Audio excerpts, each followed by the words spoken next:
तो हमारे पास भी पड़े हुए हैं, लेकिन क्या है, इंडिया डरता तो हमसे भी नहीं है। एटम बम बनाने से थोड़ी डरते हैं, हमारे पास भी तो पड़े हुए हैं, वो डरते हैं नहीं डरते? इंडिया नहीं डरता एटम बम से? नहीं डरता। सारा पाकिस्तान तो डराता रहता है इंडिया को, हमारे पास एटम बम है, कश्मीर खाली कर दो। नहीं जी, 1 मिनट में बटन दबाया पूरा इंडिया तबाह हो जाएगा, वही बम है ना आपके पास? वो 1 मिनट ना आया ना वो बम चला है। पूरे दुनिया में एक ही दुश्मन है हमारा। इंडिया को अपने दुश्मनों की नहीं है कि पाकिस्तान हमारा दुश्मन है, हमने पाकिस्तान को तबाह करना है। उनकी सोच ये है कि हमने तरक्की करनी है, इंडिया तरक्की कर रहा है, हमें भी अब चाहिए कि हम बिल्कुल। अब एटम बम वाली ये स्टोरी सारी खत्म हो गई है। अच्छा बात नहीं है।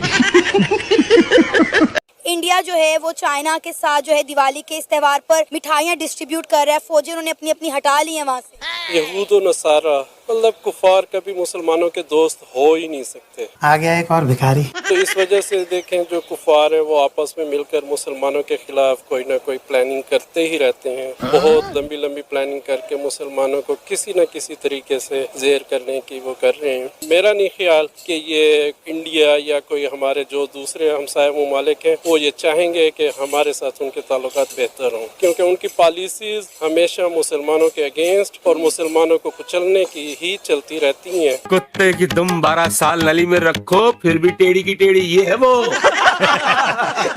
आपने योगी आदित्यनाथ की स्टेटमेंट सुनी कि उन्होंने पाकिस्तान को नासूर कहा, कैंसर कहा और कहा कि इसका जब तक ऑपरेशन नहीं होगा इलाज नामुमकिन है। क्या कहना चाहेंगे उनके इस बयान पर? पाकिस्तान एक नासूर है और जब तक इसका ऑपरेशन नहीं होगा तब तक इस कैंसर की समस्या का समाधान नहीं होने वाला है। वैसे उनके बयान की बात करें तो उन्होंने तो बिल्कुल सही कहा, क्योंकि जिस तरह के पाकिस्तान के हालात हो चुके हैं ये तो मुल्क, मैं कहता हूँ आगे आने वाले दिनों में ये तो बर्बाद हो जाएगा। अगर इनके हाथों आ जाता है ये फिर भी सही कर देंगे। चोरों के हाथों आपने हुकूमत दी हुई है तो कैसे तरक्की करेगी कोई हुकूमत? बिल्कुल ऐसा ही, हमें रोटी कपड़ा मकान के पीछे लगाया हुआ है, इंडिया जो है वो चांद पर पहुंच गया, यही हिसाब है। आपको पता है यहाँ पे बहुत सारे पाकिस्तानी ऐसे हैं जो कहते हैं कि अगर 2 मिनट के लिए इंडिया पाकिस्तान का बॉर्डर खुले तो तमाम पाकिस्तानी इंडिया चले जाएं। इसी तरह ही है, मैं खुद जाऊंगा इंडिया। भाग यहाँ से भूसड़ी की।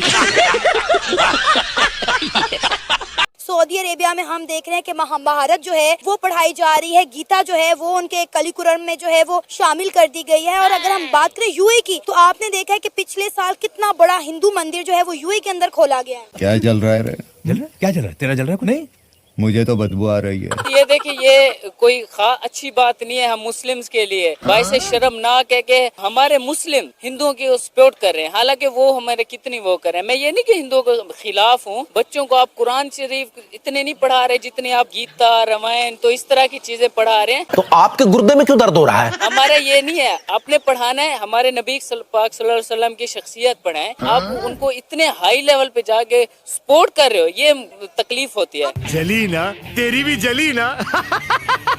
आप देखें कि हम अक्सर नरेंद्र मोदी साहब को तनकीद करते हैं, पाकिस्तानी जो हैं वो कहते हैं कि वो बुच्चर ऑफ गुजरात हैं, लेकिन जिस तरह से वो दुनिया के लिए और लोगों के लिए सॉफ्ट कॉर्नर रख रहे हैं वो सारी दुनिया सोशल मीडिया पे देख रही है। एक वक्त ये था कि हमें मोदी पे बहुत गुस्सा आता था कि यार ये कितना क्रूड सा बंदा है गुजरात के मामलात में मुसलमानों के खिलाफ, और हमें बहुत बुरा भी लगता था, गुस्सा भी होता था। लेकिन वक्त के साथ साथ कुछ चीजें जो हमने देखी हैं, जो चेंज हुई हैं, उसमें ये है कि वो जैसा भी था उसने अपनी इकोनॉमी और अपने मुल्क को स्टैंड किया। अरे ये मेरी तारीफ कर रही है कि बुराई? इंडिया ने ग्रो किया, वो जितना भी बुरा हो लेकिन इंडिया ने ग्रो किया, और हम छोटे से बड़े होते गए और बड़े से बूढ़े होते गए। हमने देखा कि इंडिया ने ग्रो किया। अजीब तारीफ है ये।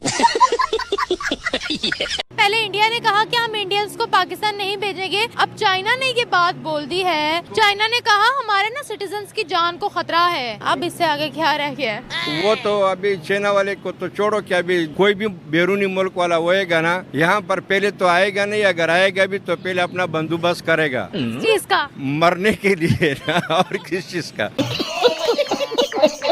मरने के लिए तैयार होकर आए? मरने के लिए तैयार हो के आना पड़ेगा पाकिस्तान में। यहाँ पे तो मरने के अलावा दूसरा कुछ भी नहीं है। हम यहाँ पर अपने लोग अमन में नहीं है तो बैरूनी मुल्कों वालों को कैसे हम लोग बोल दे कि भाई तुम लोग भी अमन में रहोगे, यहाँ पे आ जाओ? उसको तो बोल देंगे कि अगर मरने के लिए आना है तो यहाँ पाकिस्तान में आओ।